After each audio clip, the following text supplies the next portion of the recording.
Thank you, Daniel, and thank you, Sean. What gorgeous music. Feels so good to be here. There was a little boy who was praying, and he was praying out loud, really loud for a Christmas present. And his sister said, "You don't have to pray so loud. God can always hear you." And the little boy replied, "I know God can hear me. I'm just not sure if Grandma can."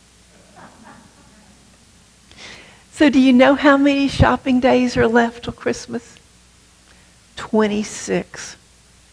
As I thought about Christmas, I thought about how much we think about gifts. You know, we have terms like Black Friday, Cyber Monday, all things associated with gift giving. And the wise men brought gifts, and St. Nicholas brought gifts to the needy children. Do you remember the gifts you got last year or the gifts that you gave last year? If you don't, I don't either, so don't worry. I had one year that I had some memorable gifts. It was the year I was a senior in high school, and I got a brand new, first of its kind, portable tape recorder. It was about this big, by this big, by this big, and it weighed about 12 to 15 pounds. You couldn't clip it on your belt and use it on your bicycle. But I got something more memorable that year. I got some books from my parents, and it came with a card that said, "We love you and we believe in you." And I still remember those books because they were gifts of the Spirit. And that's what we're talking about at Christmas, giving gifts of the Spirit. As Lori mentioned, today is the first day of Advent. It's a Christian tradition. It's not biblically based. It started in the old church, and it is the day, today begins the Christian calendar. Not January 1st, but today, the first Sunday of Advent begins the Christian calendar. And it's on St. Andrew's Day. And it's kind of appropriate that it's St. Andrew's Day because St. Andrew, or Andrew, was the first disciple that Jesus called.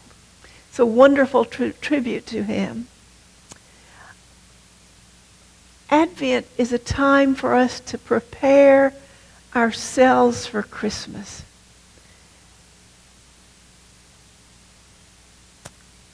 So back to those books. The books that I got, and maybe some of you have read them, and some of them maybe are too old for some of you, but were The Magic of Believing by Claude Bristol, and the other one was Psycho-Cybernetics by Maxwell Maltz. And both of those books talked about the importance of having hope and faith, and the importance of having a positive attitude. So this morning I'm talking about hope. Hold on to positive expectations. Hold on to positive expectations. Hope. And that's what Christmas is all about. It's about faith and hope. It's about our ability to have positive expectations. If you go to a bookstore, you'll see that there are many Bibles, New Testaments, that are labeled Good News, the Good News Bible. And they're labeled that because Jesus' words are in there, and it's where he taught us that God, the kingdom of God is here and now, that God is at hand, that you and I are beloved children of God, that anything that he did, you and I can do. So that's what our Christmas celebration is about. It's about faith and hope and holding on to positive expectations. And we know that Christmas comes in our hearts when we are open enough to believe the unbelievable and to see the invisible, to love the unlovable and to forgive the unforgivable, to understand the misunderstood, to bless the cursed. And how many cursed there have been this year. To learn the difficult, to know the unknown, to accept the intolerable, to teach the unteachable, to hear those that are unheard, to remember the forgotten, to praise and give thanks, and for us to do the impossible, because that's what Jesus taught us that we could do, all of those things. It's Jesus' teachings of unconditional love that gives us the hope that leads to faith. It's his teachings that give us the ability to hold on to positive expectations. You know, he didn't exclude anyone. He didn't exclude the tax collector, the thief, or anyone else. He said that everyone was in the circle. Everyone was good. Everyone was beloved. You and I, not just priests and Pharisees. And it doesn't matter what we've done in life, and it doesn't matter what messes we've made in our life. We're still beloved children of God. Is there any better gift than that?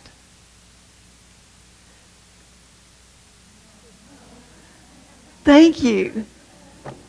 And what could give us more hope and faith? That's why we're here this morning. We're here to think and rethink Christianity, and to think and rethink our personal beliefs and our theologies. We're here to know the truth and to have God be real in our lives. Most of us are here to have Christmas real inside of us and to know our Christ Spirit. In Colossians 1:27, Paul said, Christ in you, your hope of glory. Christ in you, your hope of glory. We're here to acknowledge the divine in ourselves and in each other. We're here to let the Christ be active and alive in our lives, and we do that by being open and receptive. And we do that by choosing spiritual practices to use in our life. One practice is hope. Hold on to positive expectations. To actively choose to hold on to positive expectations. And I hope that that's a practice that if I say it enough this morning, that when you leave here, that you'll see the word hope and you'll think, hold on to positive expectations. And that will become a mantra for you. In the Revealing Word, Charles Fillmore, our co-founder, said that hope is the expectation of good in the future. And if we practice hope, and if we practice holding on to positive expectations, I believe that hope then becomes faith. In Revealing Word, it says that faith is the knowledge that the good we want is already our right and privilege in this moment. So to build that faith muscle, we have to practice hope. Jesus said, whatever you ask for in prayer with faith, you will receive. He didn't say whatever you ask for in prayer, you'll receive.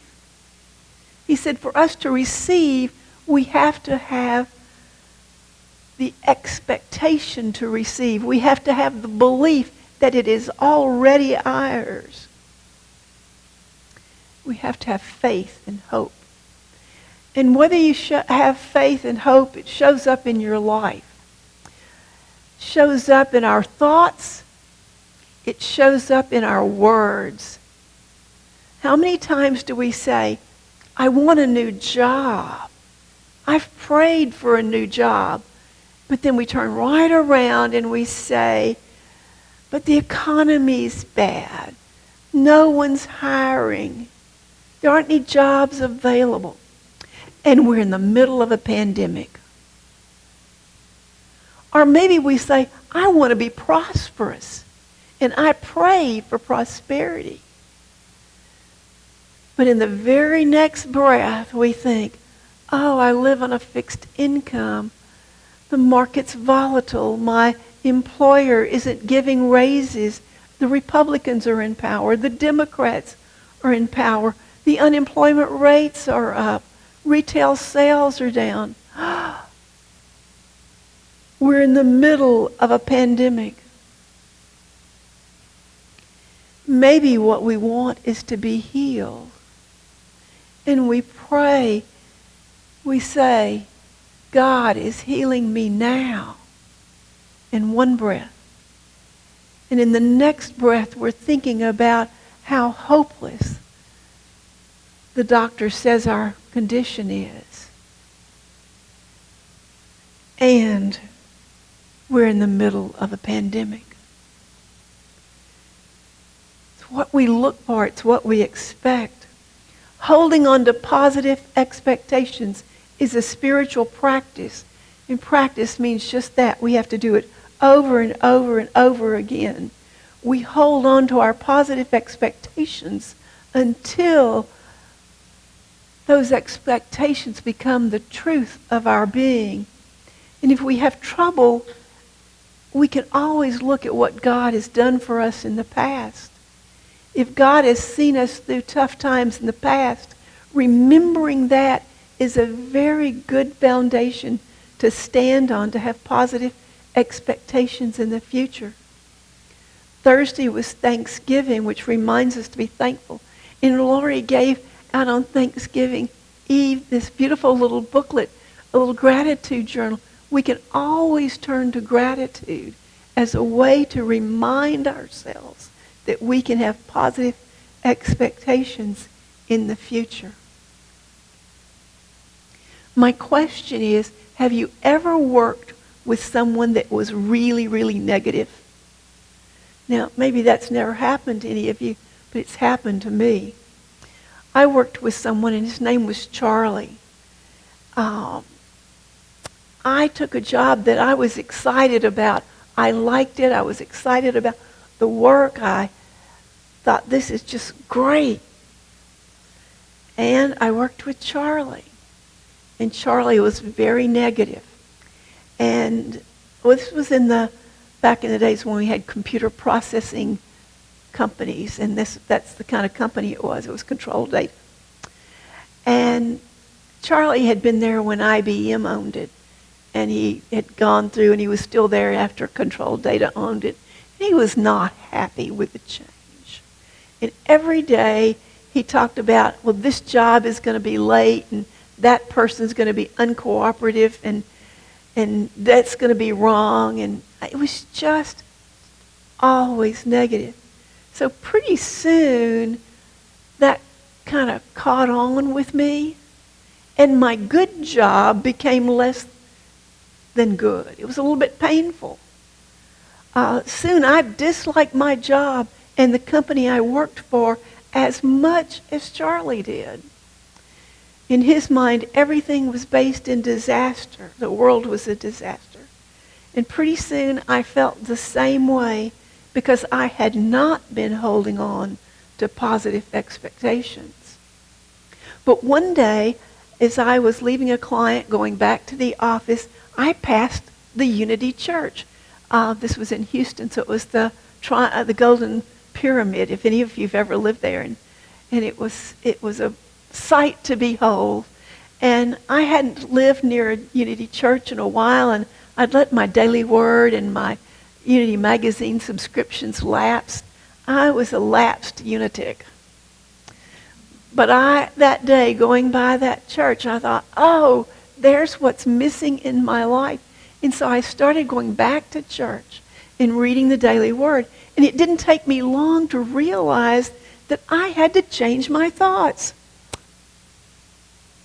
So simple. I had to not pay attention to my coworker. So I would go to church on Sunday and say affirmations, and the minister was Sig Paulson. And I don't know if any of you ever had the delight of hearing Sig, but he would walk across the stage, and sometimes he'd jingle the change in his pocket. And he would come up during the middle of the service with affirmations. We would say 3 or 4 different affirmations during the service. So I would leave there feeling all positive and pumped up. And I'd go to work on Monday with a smile on my face. And then Charlie would just start chipping away. And by Wednesday I wasn't feeling near so positive.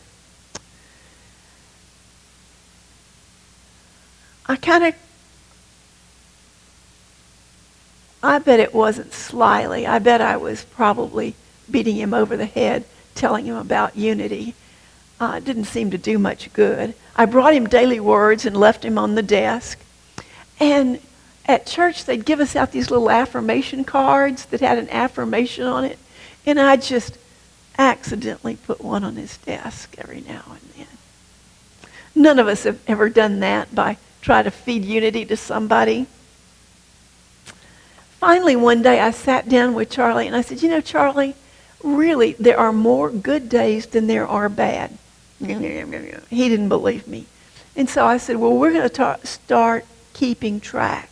And so every morning, because we were the first people that always got there, he and I would look at our calendars, and I would put an arrow on my calendar if the day before had been a good day.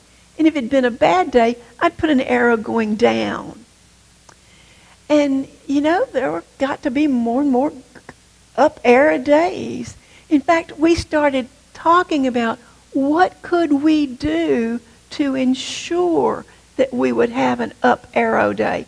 What could we do to make our jobs that we were turning into production? What could we do to make sure that they came back and worked?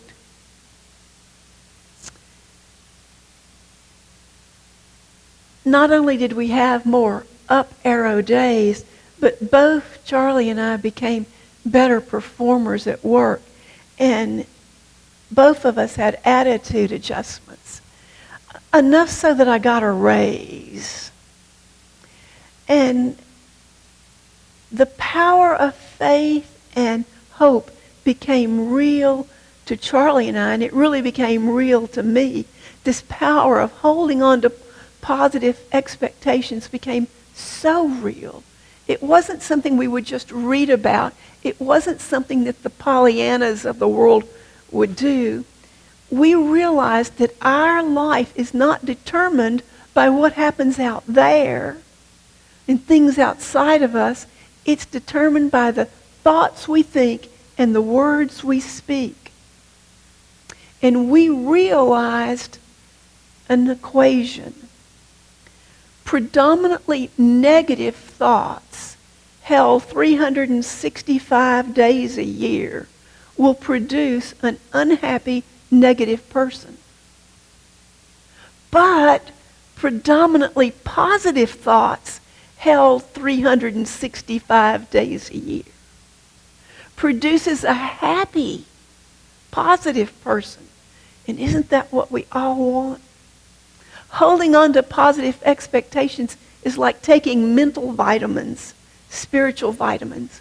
This year, if we aren't enjoying the Christmas season, maybe it's time to use our gratitude journals or get our calendar out and start marking down all those up arrow days.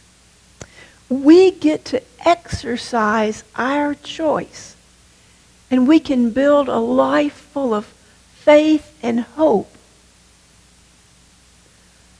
Or we can build a life that's faithless and hopeless.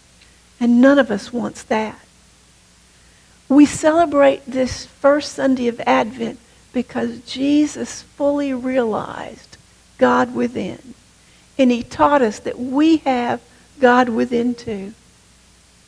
So at Christmas, we are reminded to let the Christ Spirit be born anew.